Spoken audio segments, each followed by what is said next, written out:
Hi everyone, Dom here from Headwear Out in the Warehouse. Wes asked me to do a quick video for you guys, just sort of running through some things that are happening in the international freight world at the moment. And over the last sort of through COVID, there has been a lot happening. So we thought it would be really useful information for you, and so you're armed when you do get questioned by your customers. You've probably already noticed that there's been some price increases and some delays in freight. So we wanted to sort of provide you with the info so when you do get a bit of pullback from your customer, that you guys are armed with this information so that, you know, hopefully by the time you explain it to them, you know, they just say, okay, fair enough, and they understand.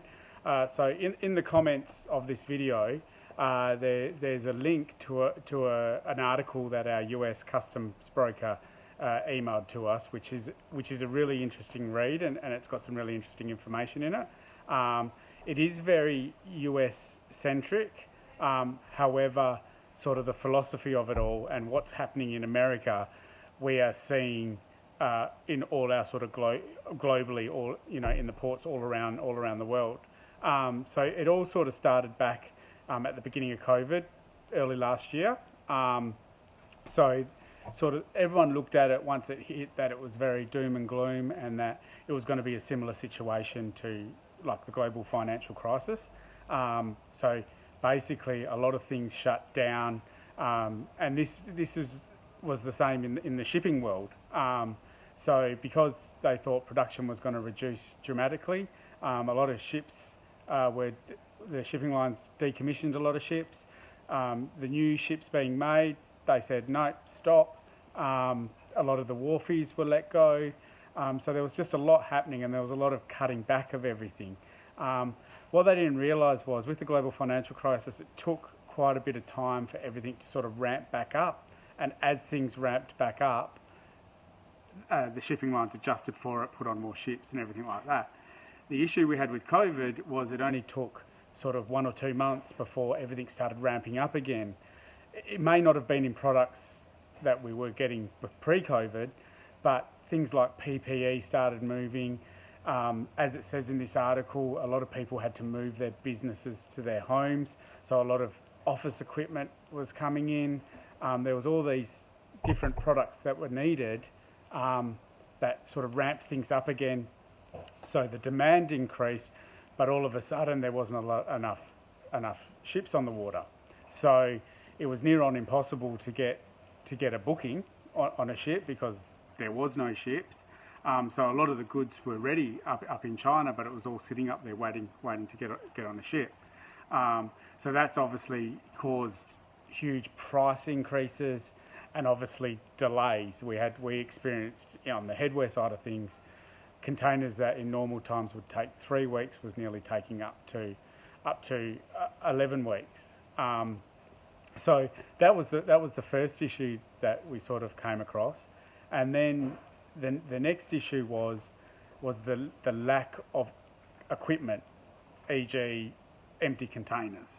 So demand picked up, so all production ramped up in China again, everything started moving again. So all these containers were leaving China full of product, going to destination ports all around the world. But what was happening was these empty containers sort of were getting to their destination ports, but then there was no reason for them to go back to China. So there's all these empty containers sitting at these ports around the world.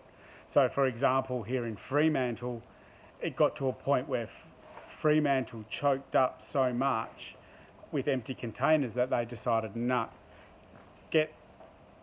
bring in some empty ships, we're loading those ships and we're shipping those empties back to China.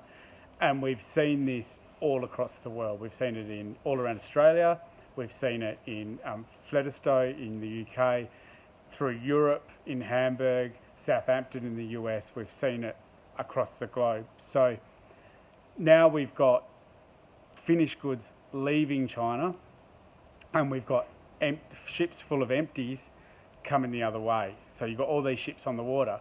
So again, that causes the problems trying to get a booking when your goods are ready in China, because ships are either out there moving production on or bringing empties back. So that causes problems there.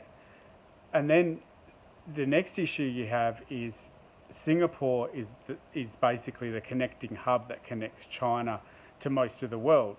So you've got all these feeder ships that have left China and they're moving through to Singapore with full of finished goods. And then the other way, you've got all these ships with empties on empty containers on there coming through Singapore trying to go the other way to get the empties back to China.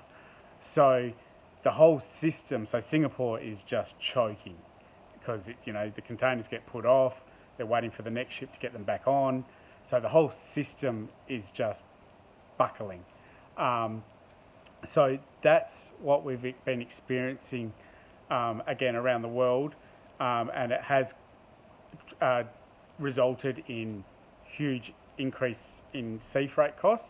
As most of you are probably aware, air freight costs at the beginning went through the roof because there wasn't enough planes. The sea freight industry has gone through the same issue. So there's been a massive increase in prices, in freight costs, and then obviously there's been delays in shipments, which I'm sure you've all experienced.